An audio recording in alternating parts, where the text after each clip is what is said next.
جو مائنورٹیز کے ساتھ جو کچھ مودی سرکار کر رہی ہے، میں سمجھتی ہوں کہ پہلے بھی کشمیری جو ہمارے رہنما تھے جب کبھی انڈیا جاتے تھے، جو ان کے ساتھ سلوک کیا جاتا تھا، جب کہیں لیکچر یا کسی یونیورسٹی میں یا کسی سیمینار میں ہمیں بلایا جاتا تھا، میں خود اس کی وٹنس ہوں بہت دفعہ کہ ہمیں جوتے مارے جاتے تھے اور یاسین صاحب کے اوپر شیشے کی بوتلیں ماری جاتی تھیں، انک پھینکی تھی یاسین صاحب کے اوپر میر وائی صاحب پہ. تو یہ بہت دفعہ وہاں انسیڈنٹ جب ہوتے تھے تو وہاں یہ وارننگ دیتے تھے جو ہمارے حریت رہنما کہ آج آپ ایک ڈسپیوٹڈ ٹیریٹری کے بارے میں جو ظلم ہندوستان کی سرکار کر رہی ہے، آپ آواز نہیں اٹھائیں گے تو کل اس سے بھی بدتر ہندوستان میں آپ سب کے ساتھ ہوگا. اور وہی ہو رہا ہے. پوری دنیا میں ایک لاک ڈاؤن لگ گیا ہے اور امریکہ میں جو حالت چل رہی ہے اس وقت، جو پوری دنیا کا ٹھیکیدار تھا، وہاں بھی دیکھ لیں کہ کتنی آگ لگ گئی ہے. تو یہ آہیں، یہ صبر، یہ سسکیاں کشمیریوں کی لگ گئی ہیں اور ہندوستان میں بھی ہو گئی ہیں. اگر کاش یہ مائنورٹیز یا وہاں کی ہندوستان کی عوام سچائی پہ کھڑی ہوتی اور ڈیموکریسی کے جو نعرے تھے اور اپنے سیکولرزم کے، تو وہ اپنے وعدے پورے کرتے جو نہرو لے کے گئے تھے UN میں. تو یہ اسی کا نتیجہ میں دیکھ رہی ہوں کہ آہستہ آہستہ وہی RSS جس نے ان کے گاندھی کو مار دیا تھا، وہ اس وقت پاور میں ہے. وہ تو ہندوؤں کو بھی نہیں چھوڑ رہی ہے. آپ دیکھ لیں، وہ صرف جو ہندوتوا کی بات کرتے ہیں انہی کو وہ آگے لے کر آ رہے ہیں، دوسرے سب وہاں کسی کو برداشت نہیں کرے. سکھوں کے ساتھ جو ہو رہا ہے، فارمرز کے ساتھ جو انہوں نے اپنا ریلیجس فلیگ جو وہاں پہ لگایا ہے دلی کے اندر، تو اس وقت جو وہاں کرفیو ہے، اس میں اور مزید پریشانی ہمیں اس لیے بھی ہو رہی ہے ایز کشمیریز. زیادہ اس لیے ہو رہی ہے کہ آپ نے جب بھی نوٹس کیا ہوگا کہ ہندوستان میں کہیں بھی کوئی کرائسس آتا ہے تو یا تو وہ پاکستان پہ بلیم ڈالتے ہیں یا وہ کشمیریوں کے ساتھ کوئی ایسا سلوک کر دیتے ہیں یا ان کی شہادتیں بڑھا دیتے ہیں یا کسی کو پھانسی چڑھا دیتے ہیں. تو اس لیے میری جان بھی اس وقت اٹکی ہوئی ہے دلی کے اندر کہ اس وقت یاسین صاحب تہاڑ کی جیل میں تڑپ رہے ہیں، ان کو فزیکل اور مینٹل ٹارچر کیا جا رہا ہے. 29 کو ان کے خلاف ہیئرنگ ہے اور مونیکا کولی جو ہیں، جو رائٹ ہینڈ ہیں مودی سرکار کی، ان کو چیف پروسیکیوٹر لگا دیا ہے.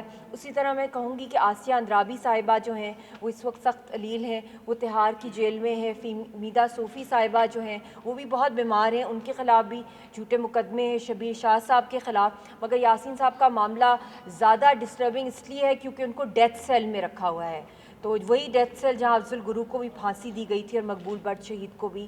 تو اس لیے سارے جو ہمارے لیڈرشپ ہیں اور جو ہماری عوام ہے ان کے اوپر یہ نزلہ گراتے ہیں جو اس وقت جو ان کا کھل کے ان کا فیشزم جو دکھایا جا رہا ہے. ہندوستان کے اندر ایک ٹوٹ پھوٹ شروع ہو گئی ہے اور ہندوستان نے تو ٹوٹنا ہے جو وہ کشمیریوں کے ساتھ کر رہا ہے اور اب جو اپنی مائنورٹیز کے ساتھ، چاہے وہ بنگالیز کے ساتھ جو کر رہا ہے، چاہے وہ کرسچنز کے ساتھ جو فورسڈ کنورژنز ہو رہی ہیں، چاہے وہ اینٹی مائنورٹی بلز میں مسلمانوں کے ساتھ جو ہو رہا ہے، جو ان سب لوگوں کو جو آلریڈی وہاں موومنٹس چل رہی ہیں. تو یہ تو ہندوستان کو خود ایک عبرت کا نشان بن رہا ہے دنیا کے سامنے. اس میں کسی کو کچھ کرنے کی ضرورت ہی نہیں ہے کیونکہ اس میں اب کشمیریوں کا صبر اور ان کی ہائے دنیا پہ پڑ گئی ہے. کیونکہ 2019 کے اندر 5 اگست کو آپ دیکھ سکتے ہیں کہ جو ہماری ساتھ جو کچھ کیا، ایک جینوسائیڈ کا ایکٹ ہندوستان نے ایشو کیا. آج بھی وہاں پہ انکاؤنٹرز ہو رہے ہیں، روز ہو رہے ہیں، روز ہمیں باڈی بیگز مل رہے ہیں شہیدوں کے. اور بہت سے جگہوں پہ آپ دیکھیں گے جو امیجز آ رہے ہیں، جو ویڈیوز،